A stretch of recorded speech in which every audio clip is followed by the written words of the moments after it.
पुढचा भाग आहे विराम चिन्ह है ना. बोला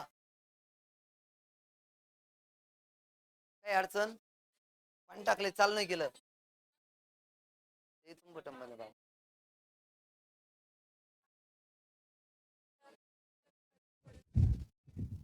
नाही होणार ते थोडं नंतर सरकू आपण. हा काय झालं नाही तिकडं नाही केलंय आहे असं ते माझ्याकडेच नाही बाळा ते. हा लक्ष द्या इकडे. पुढचा भाग आवाज दे थोडस आवाज थोडा दे आवाज आवाज दे वाढव वाढव. हा बोलू नका पुढचा भाग बघा. लक्ष द्या इकडे. पुढचा आहे बघा विराम चिन्ह है ना. काय झालं आणि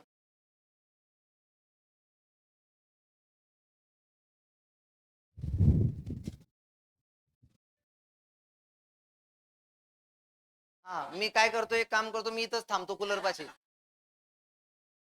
मी थांबवतो. मला तुम्ही हवा लाग नाही तर घेऊन येऊ का नाही सोबत. त्याला हवा पाहिजे त्याच्यापाशी मी उभा राहतो 5 मिनिटं असा आणि चालू देऊ आपण. गरम सगळ्याला होतंय कालही सांगितल्या धारा लांब लांब पर्यंत चालल्यात. पण तू लक्ष दे है ना. आयुष्यभर एसी मध्ये बसून जर काम करायचं असेल चांगला आनंदात जगायचं असेल तर आता थोडा घाम गेलेला चांगला असते है ना. बघ इकडे विरामचिन्ह. विरामचिन्ह कशाला म्हणायचंय बघा. मराठी भाषेत बोलताना किंवा लिहिताना कोठे किती थांबायचं हे ज्याच्यावरून ठरवलं जातं त्या चिन्हांना विराम चिन्ह असं म्हणतात. विराम शब्दाचा अर्थ थांबणे असा होतो. विराम चिन्ह कोणत्या भाषेतून घेण्यात आलेले आहेत. विराम चिन्ह हे आपण इंग्रजी भाषेतून मराठीत घेतलेले आहेत लक्षात ठेवा. आणि एक मराठीमध्ये सर्वप्रथम या विराम चिन्हाचा वापर एका व्यक्तीने केला होता. त्या व्यक्तीचं नाव होतं मेजर कॅन्डी. एक ब्रिटिश लेखक होते मेजर कॅन्डी. यांनी सर्वप्रथम मराठीत विराम चिन्हांचा वापर केला. मग हे विराम चिन्हांचे प्रकार पडतात. किती प्रकार आहेत रे. विराम चिन्हांचे मुख्य 2च प्रकार आहेत. आपल्याला याचे विचारले विराम चिन्हांचे एकूण प्रकार किती 2. आणि ते 2 कोणते आहेत.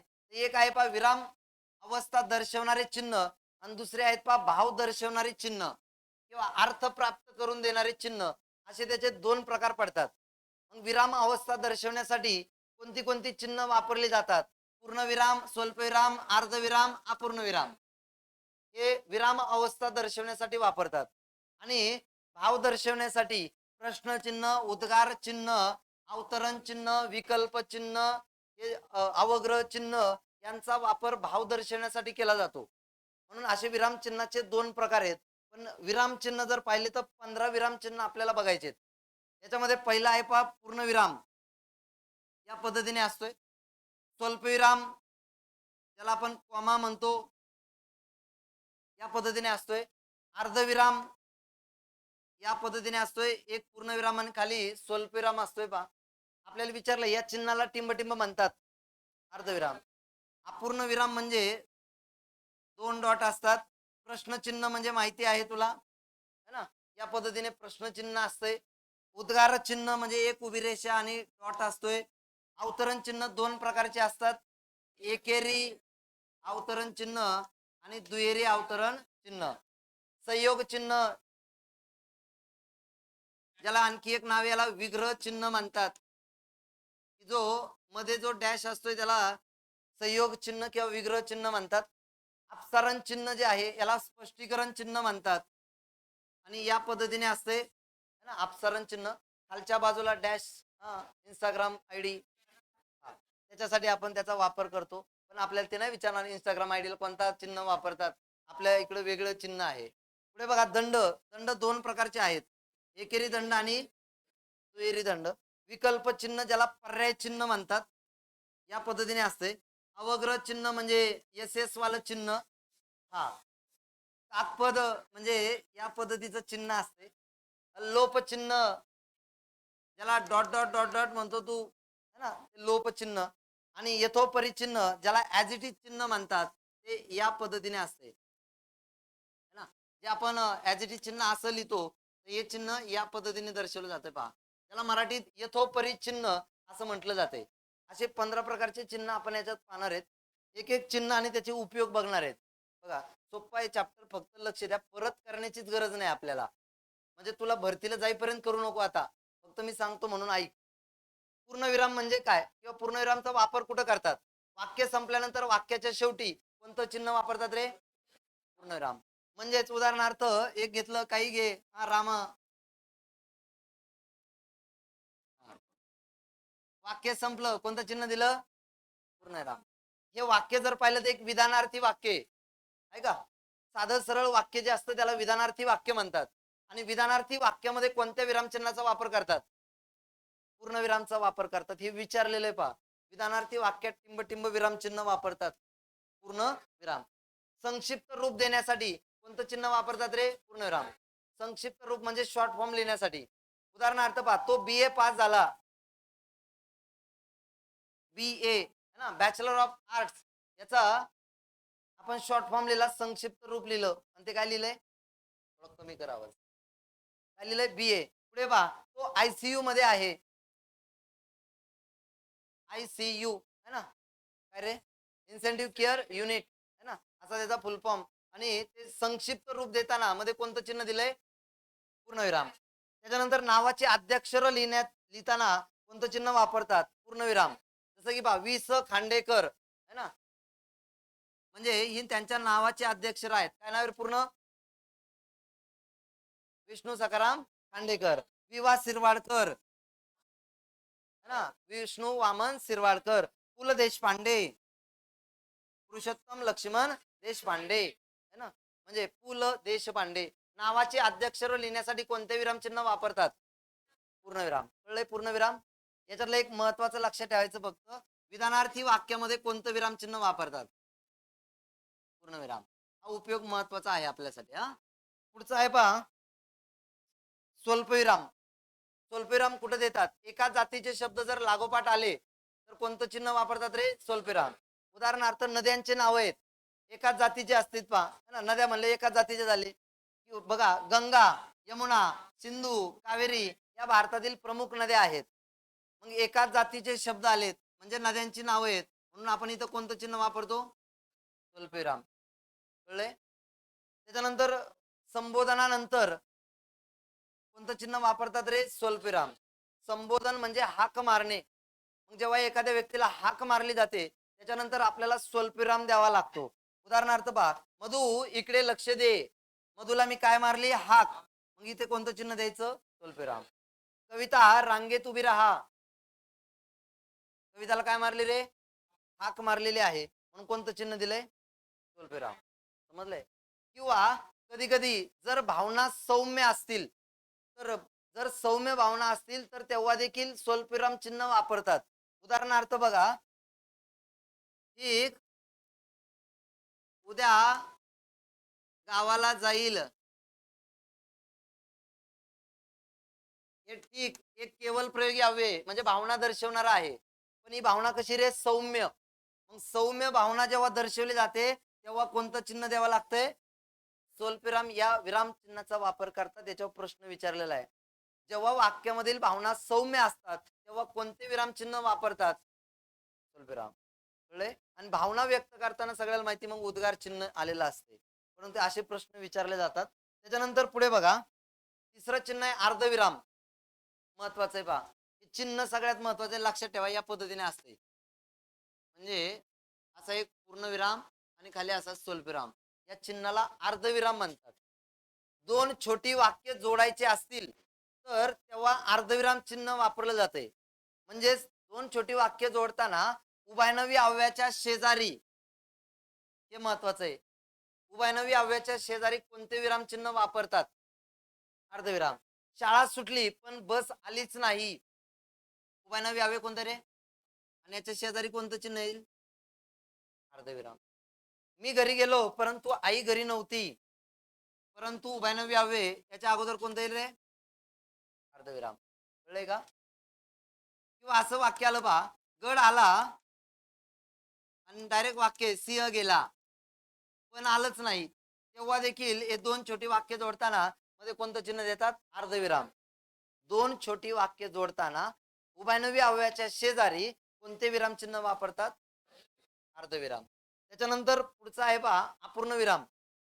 एखाद्या वाक्याचा तपशील त्याच वाक्यात पुढे द्यायचा असेल तर तेव्हा मध्ये पूर्णविराम चिन्ह वापरलं जाते. उदाहरणार्थ पहा, प्रवासात पुढील वस्तू सोबत घ्या.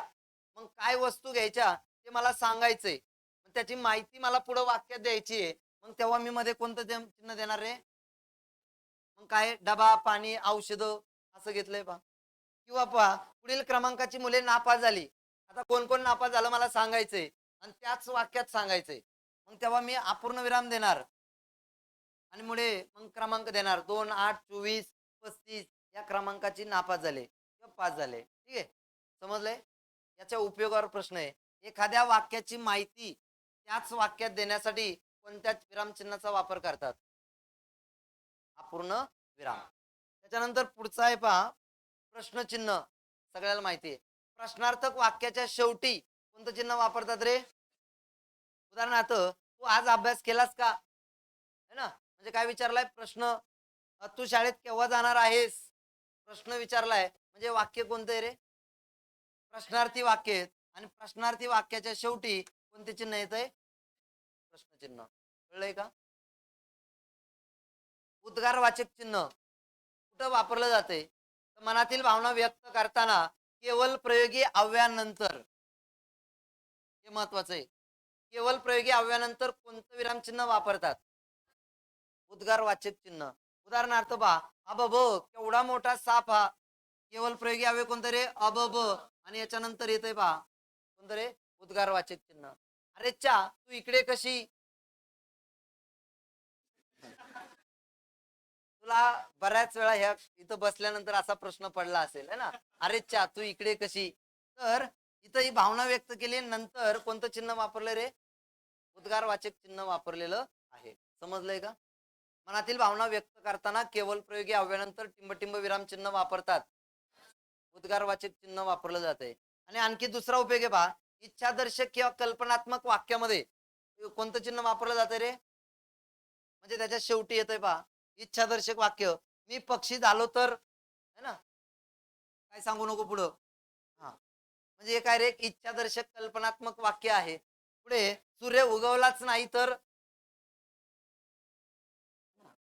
लक्षात ठेवा, म्हणजे कल्पनात्मक वाक्य किंवा इच्छादर्शक वाक्याच्या शेवटी सुद्धा कोणतं चिन्ह येते रे?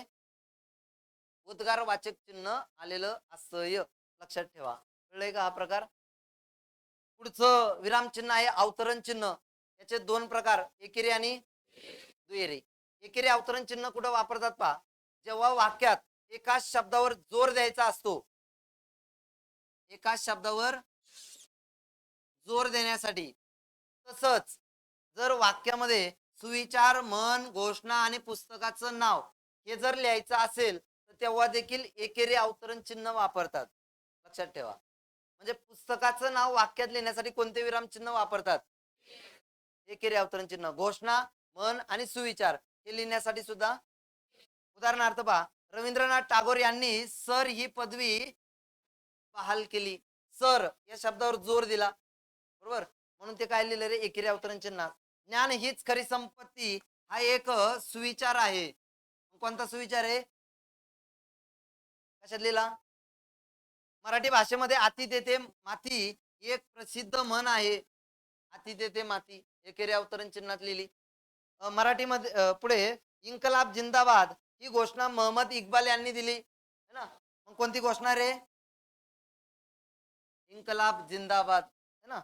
विश्वास पाटील यांनी पानिपत हे पुस्तक लिहिले, है ना. कोणते पुस्तक आहे? येऊ शकते तुला पानिपत पुस्तक कोणाचं आहे? तर विश्वास पाटलांचं आहे. ठीक आहे, लक्षात ठेवायचंय. पुस्तकाचं नाव, सुविचार, घोषणा, मन आणि एखाद्या शब्दावर जोर देण्यासाठी कोणते विरामचिन्ह वापरतात? एकेरी अवतरण चिन्हाचा वापर केला जातो. त्याच्यानंतर पुढे दुहेरी अवतरण चिन्ह. दुहेरी अवतरण चिन्ह सगळ्यांना माहिती आहे. बोलणाऱ्याच्या तोंडचे शब्द वाक्यात जसेच्या तसे दर्शवण्यासाठी कोणतं चिन्ह वापरतात रे? दुहेरी अवतरण चिन्ह. म्हणजे एखाद्या व्यक्तीच्या तोंडचे शब्द, गुरुजी म्हणाले की पृथ्वी सूर्याभोवती आहे फिरते, है ना. मग गुरुजीच्या तोंडचे शब्द आहेत कोणते रे? पृथ्वी सूर्याभोवती फिरते, मग ते लिहिताना कशाला लिहितो आपण? राजा म्हणाला की यांना शिक्षा द्या, यांना शिक्षा द्या. हे राजाच्या तोंडचे शब्द आहेत. मग बोलणाऱ्याच्या तोंडचे शब्द वाक्यात जसेच्या तसे दाखविताना कोणते विरामचिन्ह वापरतात? आणि याच्यावर प्रश्न आलेला आहे ना, आता मागे प्रश्न होता. मला वाटतं पुणे कारागृहालाच होता की काय काय माहिती, पण आलेला आहे. मागच्या PYQ मधला प्रश्न आहे.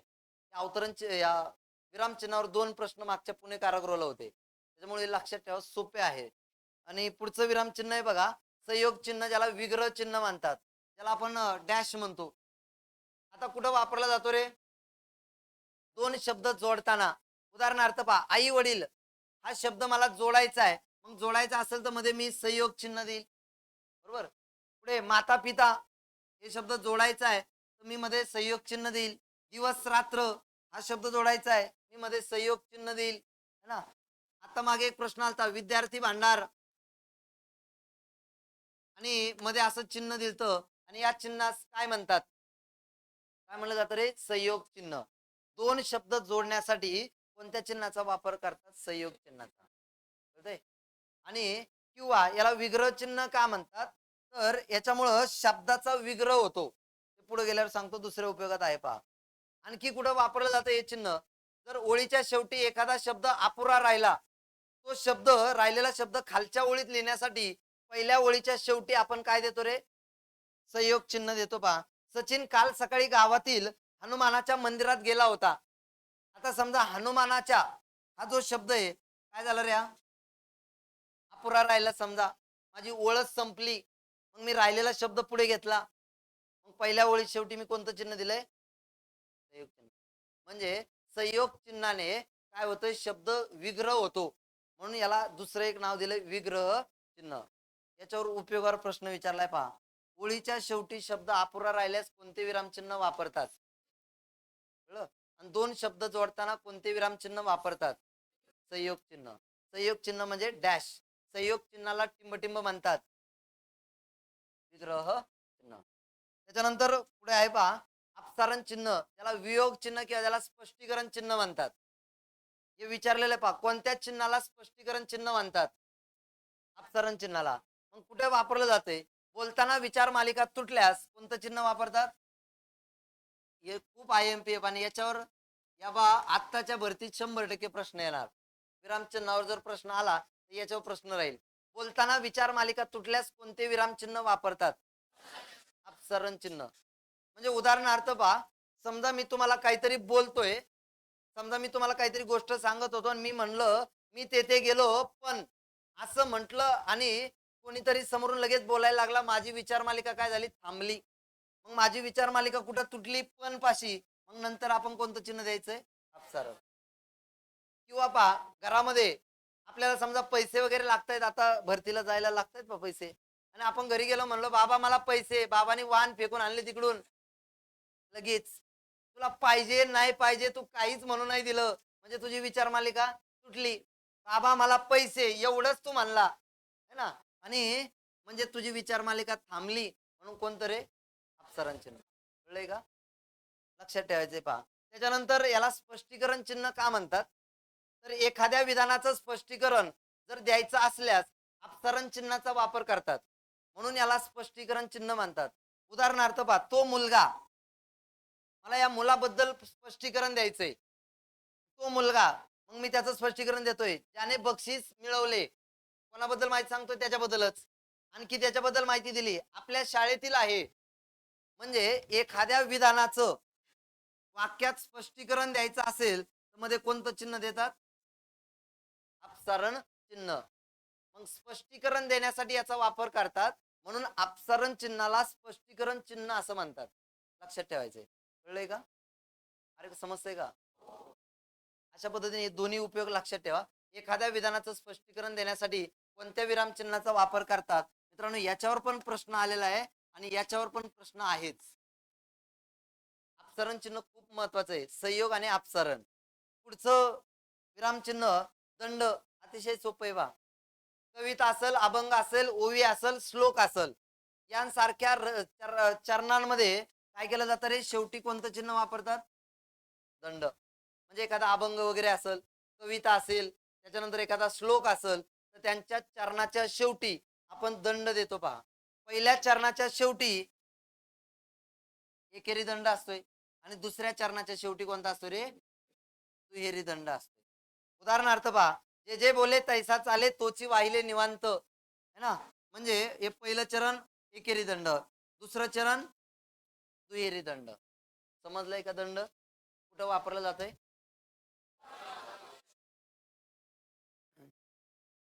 हा, कविता, अभंग, ओवी, श्लोक यांच्या चरणाच्या शेवटी त्याचा वापर केला जातो. पुढचं चिन्ह आहे पहा, विकल्प चिन्ह. विकल्प चिन्हालाच एक दुसरं नाव आहे पर्याय चिन्ह. दोन किंवा अधिक घटकापैकी एक असा पर्याय दर्शवण्यासाठी कोणत्या चिन्हाचा वापर करतात? म्हणजे दोन किंवा अधिक घटक दिलेले असतात, त्याच्यापैकी एक निवडायचं, त्याच्यासाठी पर्याय चिन्ह आपण वापरतो. उदाहरणार्थ, समजा आपल्या घरी पाहुणे आलेत, मग आपण पाहुण्याला म्हणतो, तुम्ही चहा किंवा कॉफी किंवा दूध किंवा सरबत घेणार का? है ना, तुला मी काहीच देणार नाही. हा, तुम्ही चहा किंवा कॉफी किंवा दूध किंवा सरबत घेणार का? म्हणजे या चारीपैकी एक. कळलंय? लक्षात ठेवा. म्हणजे इथं पर्याय दर्शवलाय म्हणून याला म्हणतात पर्याय चिन्ह. याला आपल्या भाषेत किंवाचं चिन्ह म्हणतो आपण, है ना. किंवासाठी हे वापरतो. तुम्ही विवाहित किंवा अविवाहित आहात का? विवाहित किंवा अविवाहित दोन्ही पैकी एक, है ना. आणि जर तू पोलीस नाही झाला तर शासनाने एक निर्णय घेतलाय, हा ऑप्शनच द्यायचा नाही इथून पुढे. हा, कायम आपला वळू. हा, एक आणखी एक पर्याय द्यावा त्यांनी, वळू. तुम्ही विवाहित, अविवाहित किंवा वळू आहात का, है ना. असो, तर म्हणजे इथं काय दर्शवलं रे? पर्याय. म्हणजे याला काय म्हणतात? विकल्प चिन्ह म्हटलं जाते. दोन किंवा अधिक घटकापैकी एक असा घटक दर्शवण्यासाठी कोणते चिन्ह वापरतात? या व्याख्या खूप महत्वाच्या आहेत, लक्ष देऊन ऐका, कारण या उपयोगांवरतीच आपल्याला प्रश्न आहेत. हे आपल्याला कळतं इथं हे किंवाचं चिन्ह आहे, पण जेव्हा आपल्याला विधान येतं तेव्हा आपण कन्फ्यूज होऊ शकतो. त्याच्यानंतर पुढे बघा, अवग्रह चिन्ह, है ना. अवग्रह चिन्ह कुठं वापरलं जाते? जेव्हा एखाद्या अक्षराचा लांबट उच्चार आपल्याला करायचा असतो, तेव्हा कोणतं चिन्ह वापरतात रे? हा, अवग्रह चिन्ह वापरलं जाते पहा. उदाहरणार्थ पहा, शी. शी म्हणताना आपण काय करतो? याचा उच्चार लांबट करतो. शी, काय तुझे हे अक्षर, म्हणजे लांबट उच्चार केलाय.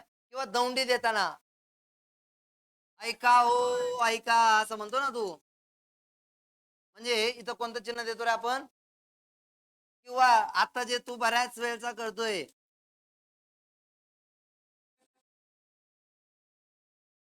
हवेचा मार्ग बदलू शकतो. हा, बदलू देऊ नका. पहा, तर इथं कोणतं चिन्ह आहे? अवग्रह चिन्ह आहे. समजलंय? लक्षात ठेवा. एखाद्या अक्षराचा लांबट उच्चार करण्यासाठी कोणते विराम चिन्ह वापरतात? अवग्रह चिन्ह. त्याच्यानंतर पुढचं चिन्ह आहे पहा, काकपद. आता काकपद कशाला म्हणतात पहा, जेव्हा एखादा शब्द वाक्यात लिहायचा राहिला तर तो त्याच ठिकाणी लिहिण्यासाठी कोणतं चिन्ह वापरतात रे? काकपद. समजा उदाहरणार्थ एक वाक्य आहे, भारतातील गंगा ही एक नदी आहे, आणि मला असं म्हणायचं होतं, भारतातील गंगा ही एक पवित्र नदी आहे. माझा पवित्र शब्द लिहायचाच राहिला, है ना. मग मी काय करणार? इथं असं काकपद देणार आणि इथं तो पवित्र शब्द लिहिणार. कळलं? मग काकपदचा वापर कुठे केला जातोय? एखादा शब्द वाक्यात लिहायचा राहिल्यास तो त्याच ठिकाणी लिहिण्यासाठी काकपद हे विरामचिन्ह वापरलं जाते. पुढचं उदाहरण आहे, मधु हा वर्गातील उंच मुलगा आहे, आणि समजा मला म्हणायचं सर्वात उंच, मग इथं सर्वात शब्द लिहायचा राहिला, मग मी तो या ठिकाणी लिहिणार पहा. समजलंय का? अशा पद्धतीने एक काकपद आपल्याला पाहायला मिळतंय. त्याच्यानंतर पुढचं चिन्ह आहे लोपचिन्ह. आता लोपचिन्ह कुठे वापरलं जाते? बोलताना मजकूर गाळल्यास तिथं लोपचिन्ह वापरलं जाते पहा. म्हणजे थोडक्यात सांगायचं म्हणजे रिकामी जागा. आपण म्हणतो ना, महाराष्ट्रातील टिंब हे उंच शिखर आहे, ते टिंब टिंब टिंब म्हणजे हे लोपचिन्ह. कळलं का? म्हणजे आपण काय करतो रे? मजकूर गाळतो. मग बोलताना मजकूर गाळल्यास कोणत्या विरामचिन्हाचा वापर करतात? उदाहरणार्थ पहा, या पुस्तकाचे मूल्य मूल्य डॅश डॅश शब्दकोशावर अवलंबून आहे. आणि समजा मला इथं म्हणायचं होतं 200, म्हणतो 200 शब्द काय केला मी गाळला, म्हणून तिथं कोणतं चिन्ह आलंय? लोप चिन्ह. टिंबटिंब हे महाराष्ट्रातील थंड हवेचे ठिकाण आहे, म्हणजे मी गाळलंय तिथला शब्द. समजा मला म्हणायचंय महाबळेश्वर हे महाराष्ट्रातील थंड हवेचे ठिकाण आहे, पण मी महाबळेश्वर गाळलंय. टिंबटिंब हे महाराष्ट्रातील थंड हवेचे ठिकाण आहे. बोलताना मजकूर गाळल्यास कोणतं चिन्ह? लोप चिन्हाचा वापर केला जातोय. त्याच्यानंतर पुढे यथोपरी चिन्ह. यथोपरी चिन्ह या पद्धतीने काय म्हणतात रे याला? ऍज इट इज चिन्ह. कधी वापरतात रे? जेव्हा वरील प्रमाणेच खाली मजकूर आहे हे आपल्याला लिहायचं असतंय, तेव्हा आपण यथोपरी चिन्ह देतो. उदाहरणार्थ बघा, समजा आजन्म हा एक अव्ययभाव समास आहे का? प्रतिदिन हा सुद्धा एक अव्ययभाव समास आहे आणि हे मला लिहायचंय, मी असं चिन्ह देणार. कळलं?